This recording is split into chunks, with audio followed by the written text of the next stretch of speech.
A State Department spokesperson tells CBS News around 90 Americans may be impacted by Wednesday's deadly flooding and mudslides in Nepal and Tibet. Authorities say at least 360 people are dead. More than 800 are still missing.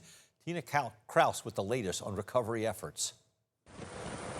Nepal's army says it rescued more than 100 victims from flood-stricken areas Thursday, including this man caked in mud, after a wall of water and debris tore through the region, but hundreds more are still missing. This survivor says everything was swept away by floods, only me left. Surveillance video captured people scrambling to get away before a tidal wave slammed into buildings on the border with Chinese-controlled Tibet Wednesday. Hundreds of tourists are said to be among the missing, including dozens of Americans. President Trump said the U.S. is sending aid. Nobody's ever seen anything quite like that. We're very powerful, strong, well-built buildings were wiped out like they were toothpicks.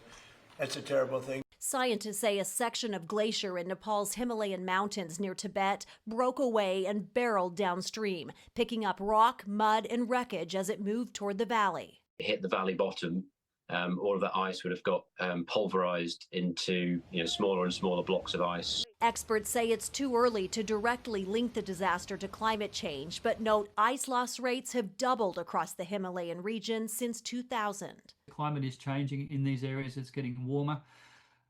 Warming air temperatures melt ice, melt glaciers, they start receding. President Trump estimates 50 to 60 Americans are among the missing. It's believed many of them were making a pilgrimage to a holy Hindu site in Tibet when the disaster struck. The president says he expected to hear there will be U.S. casualties. The State Department says 3 U.S. citizens were rescued.